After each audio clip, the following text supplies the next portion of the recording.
After the end of World War II, the world was split into two, East and West. This marked the beginning of the era called the Cold War.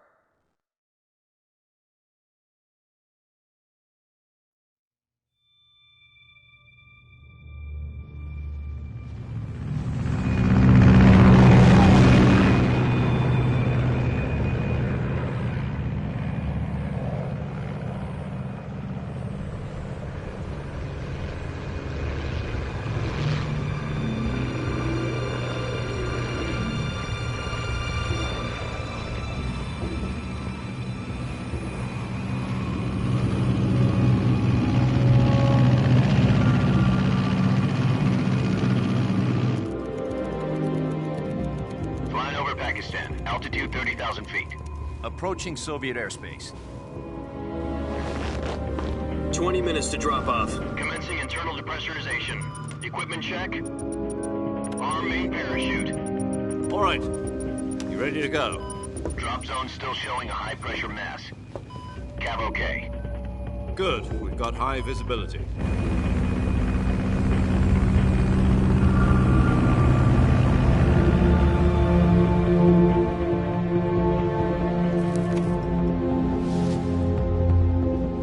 Put out that cigar. Connecting oxygen hose to interior connector. Put on your mask.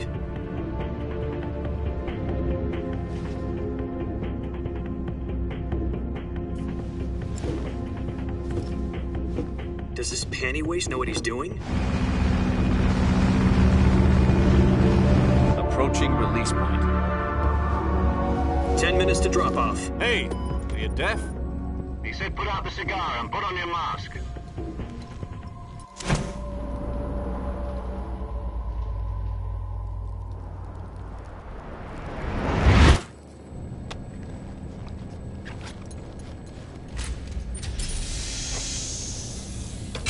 Depressurization complete. Checking oxygen supply. 6 minutes to drop off. Opening rear hatch.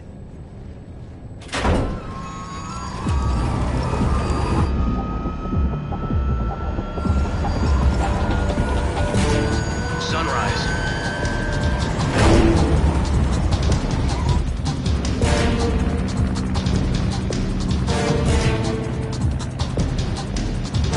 External temperature minus 46 degrees Celsius. 2 minutes to drop off. Stand up. You'll be falling at 130 miles per hour. Try not to get frostbite from the wind chill. 1 minute to drop off. Move to the rear. Activate bailout model. This is one for the history books. The world's first halo jump. 10 seconds to drop off. Stand by. Status okay. All green. Prepare for drop off. Countdown. 5, 4, 3, 2, 1. Spread your wings And fly. God be with you.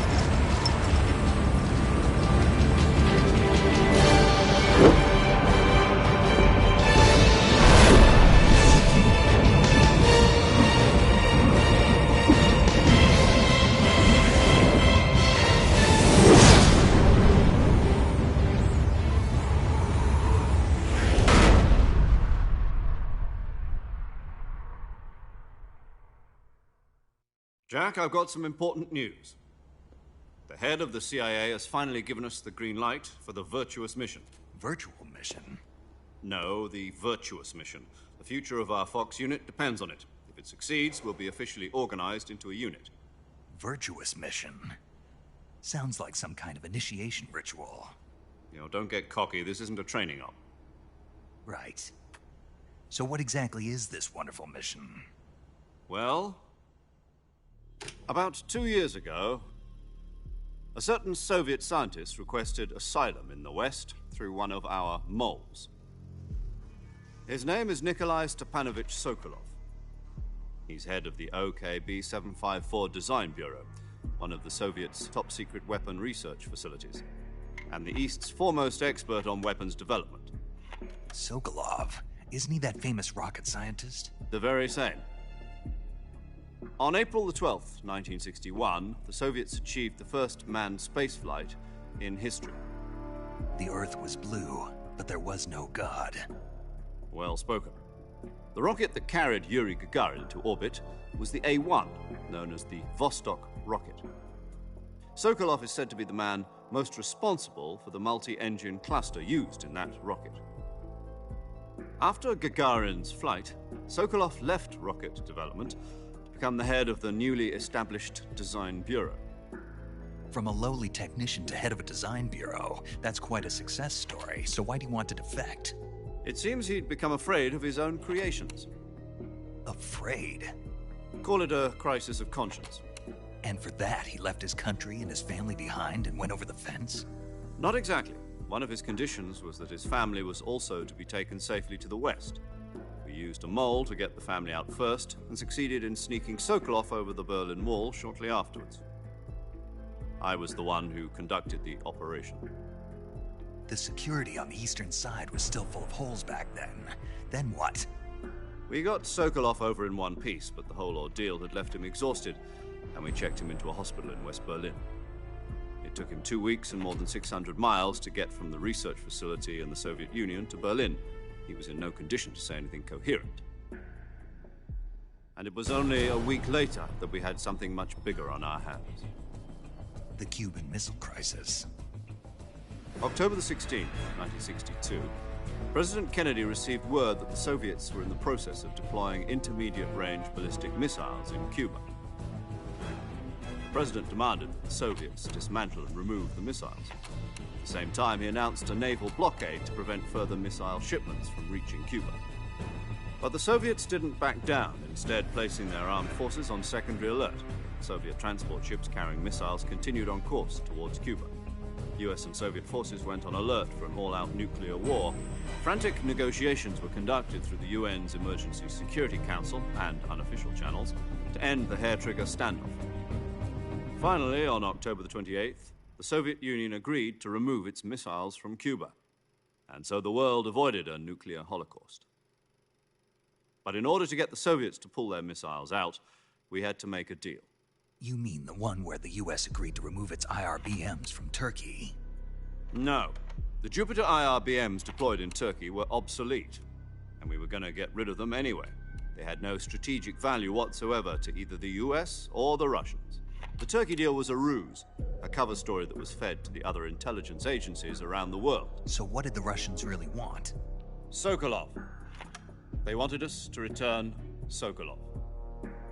You mean the Soviets pulled out of Cuba just to get their hands on Sokolov? That's right. What the hell was he working on? At the time, we had no idea. We were running out of time.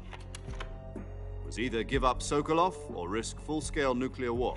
In the end, we had no choice. President Kennedy gave in to Khrushchev's demand. The next day, I got Sokolov out of the hospital, handing him over to agents on the eastern side. Sokolov kept on screaming, "Save me," until he disappeared from my sight. Then, a month ago, we received some new information from one of our moles. About Sokolov? Yes. He was taken back to the research facility and forced to continue working on the weapon in question under KGB supervision. What's more, it's on the verge of completion. So what kind of weapon is it? Something to do with space rockets? No, missiles. Same technology. I guess you're right. We don't know the details, but it appears to be a new kind of nuclear device.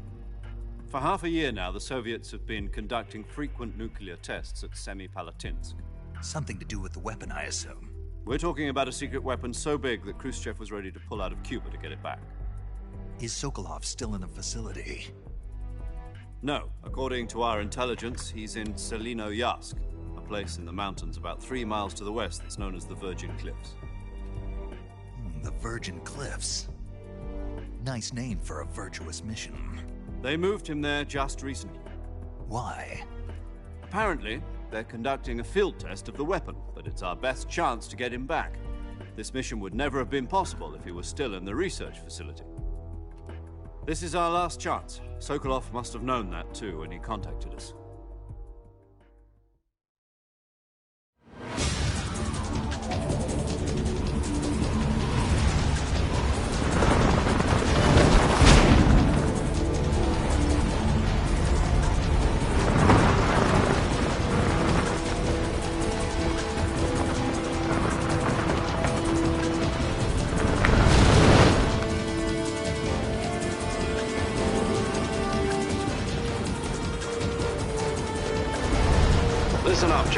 Your mission is to infiltrate Selino Yask in the Soviet mountains, ensure the safety of Sokolov, and bring him back to the west.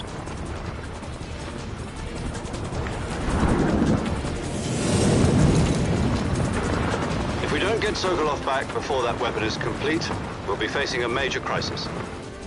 The clock is ticking.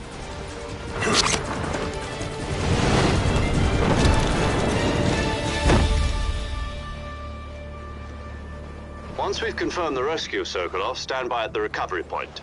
A recovery balloon will be dropped at that point. Helium will be pumped into the balloon to inflate it. The process takes about 20 minutes. Once it's complete, the gunship's arm will latch onto the balloon and pull it up. The Fulton surface-to-air recovery system. I'm familiar with the theory. Take it easy. It's been combat-proven. Do you think Sokolov is up to it? The shock will be less than during a parachute jump, and the arm can handle up to 500 pounds. So you're planning on going over the border in a single combat Talon? She's equipped with two 6-barrel 20mm Vulcan cannons, as well as two 40mm machine guns. Sounds like she could hold her own against a battalion of tanks. Even with the fuel in the reserve tank, we're facing a 4-hour time limit. If all goes well, it shouldn't take more than a few hours. Home in time for dinner. But if anything goes wrong, you'll be eating dinner, breakfast, and all the rest of your meals in the jungle.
Do you copy? You're already in enemy territory, and somebody might be listening in.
Snake, try to remember some of the basics of CQC.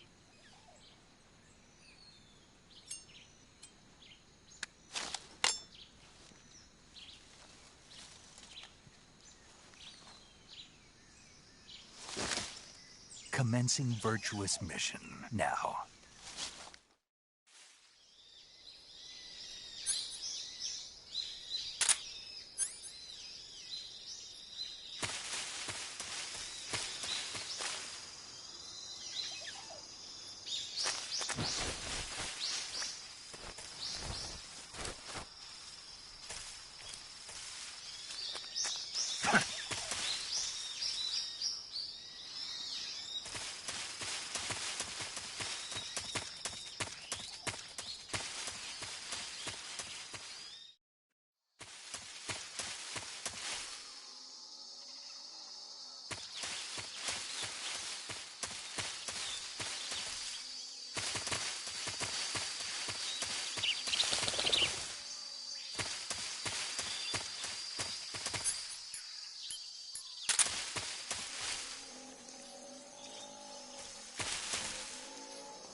Major, I've spotted 2 enemy soldiers. They're probably KGB troops sent to guard Sokolov. AK-47s and grenades.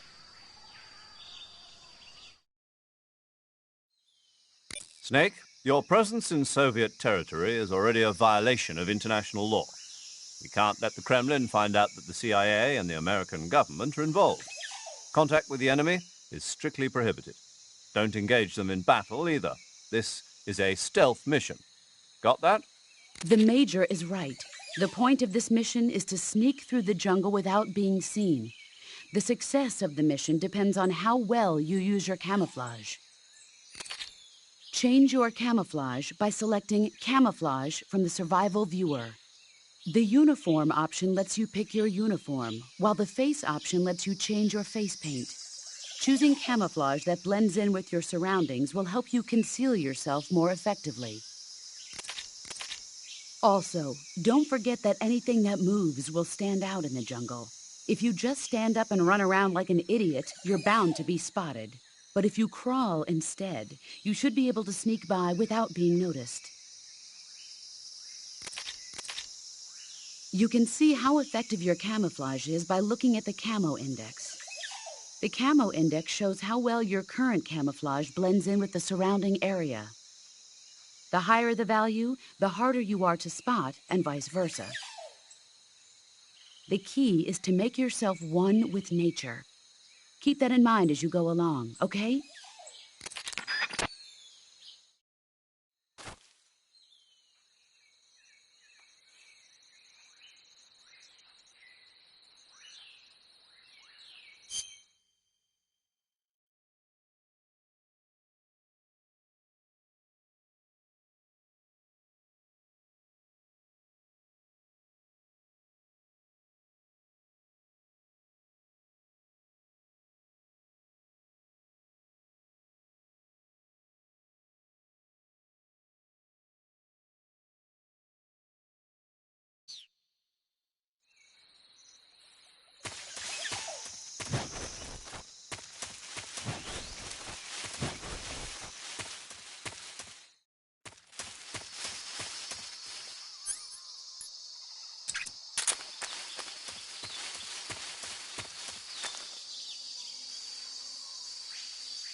Not too bad.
What can I say?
Disgusting.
Can't complain.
What the?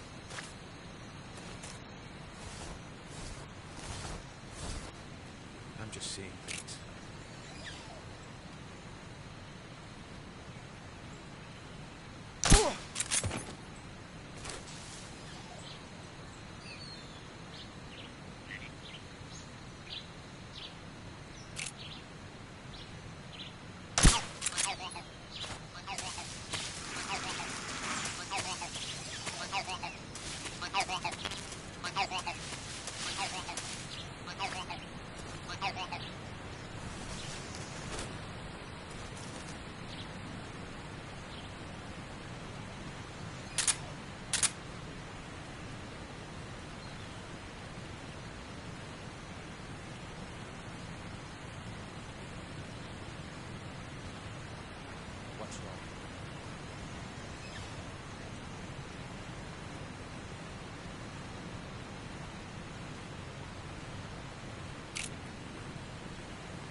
anymore.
Major, I've reached the abandoned factory where Sokolov is supposedly being held.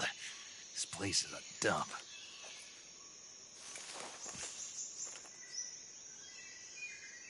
I can't see Sokolov from here. The security is pretty tight.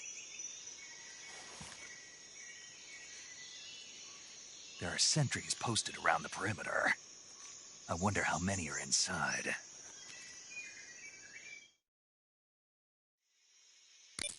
Your objective, Sokolov, is inside the factory. They should be holding him in a room in the northeast section. Northeast section. Got it. Be careful.